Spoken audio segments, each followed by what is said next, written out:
अंकिता भंडारी, ये नाम सुनते ही न जाने क्यों भाजपा नेताओं की हालत खराब हो जा रही है। बीजेपी के राष्ट्रीय महासचिव दुष्यंत कुमार गौतम का तो क्या ही कहना है। नेताजी चिट्ठियां लिखकर शिकायत कर रहे हैं, कह रहे हैं कि मीडिया वाले मेरे नाम की खबरें चला रहे हैं, मालिक बंद करवा दो। पर मैं तो कहती हूँ, सांच को आँच काहे का। अगर दुष्यंत कुमार गौतम गलत नहीं है तो अपना नाम मीडिया में आने से घबराना क्यों। चलने दीजिए जितनी भी खबरें चलनी है, आप अपने सच पर अड़े रहिए।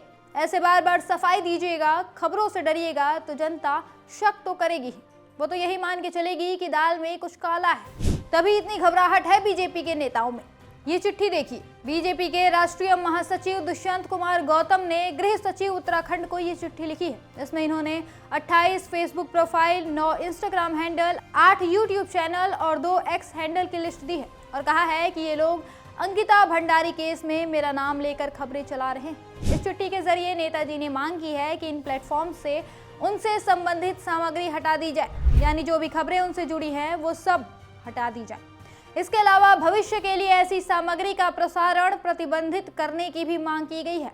मतलब कि आगे भी अगर नेताजी से कोई कांड होता है या फिर किसी कांड में ये फंसते हैं तो कोई भी मीडिया संस्थान उस पर खबर नहीं करेगा।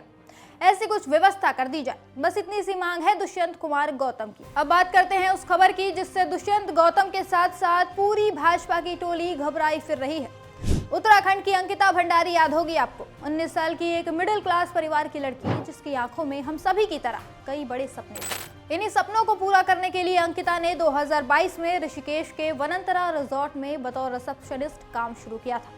ये रिजॉर्ट पुलकित आर्य का था, जो पूर्व भाजपा नेता और पूर्व मंत्री विनोद आर्य का बेटा है। काम तो अंकिता ने बहुत खुशी के साथ शुरू किया था, लेकिन कुछ ही दिनों में उसकी खुशियों पर पानी फिर गया जब उसे उस रिजॉर्ट की सच्चाई पता चली। वहां उसके साथ कुछ ऐसा हुआ जिसकी उसने कल्पना भी नहीं की थी। यहाँ पहले तो उसे जिस्म फरोशी के धंधे में ढकेलने की कोशिश की गई। उसे किसी वीआईपी को खास सर्विस देने को कहा गया। उसने मना किया तो बेरहमी से उसकी हत्या कर दी गई। पुलिस ने जांच किया तो पता चला कि रिजॉर्ट के मालिक पुलकित आर्य ने ही 2 अन्य कर्मचारियों के साथ मिलकर उसकी हत्या की है।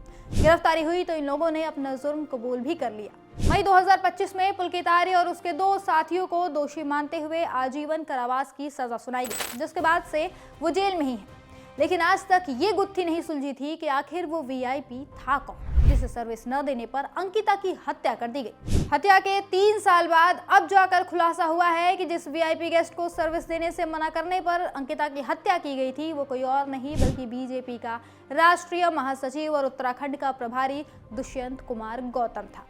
यह आरोप भाजपा के ही पूर्व विधायक सुरेश राठौर की कथित पत्नी उर्मिला सनावर ने लगाए हैं। उर्मिला ने फेसबुक पर लाइव आकर इस केस में कई नए दावे किए हैं। उन्होंने कई वॉइस रिकॉर्डिंग भी जारी की है जिसमें सुरेश राठौर किसी से बात करते हुए सुने जा सकते हैं। इस रिकॉर्डिंग में सुरेश बार बार किसी गट्टू नाम के व्यक्ति का जिक्र कर रहे हैं और कह रहे हैं कि अंकिता भंडारी मर्डर में शामिल था। उर्मिला सनावर का कहना है कि ये गट्टू कोई और नहीं बल्कि दुष्यंत कुमार गौतम है।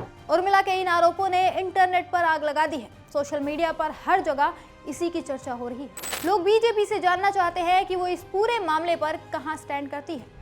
लेकिन भारतीय जनता पार्टी हर बार की तरह इस बार भी फंसने वाले मामले से भागने की कोशिश कर रही है। पहले तो इन लोगों ने वॉइस रिकॉर्डिंग को ही फेक बताया, कहा कि ये एआई से जनरेट किया गया है। लेकिन जब उर्मिला एक के बाद एक कई सबूत जनता के सामने रख रही हैं तो बीजेपी थोड़ी सी परेशान है। बीजेपी के नेता भी इस मामले पर कुछ बोलने से बच रहे हैं।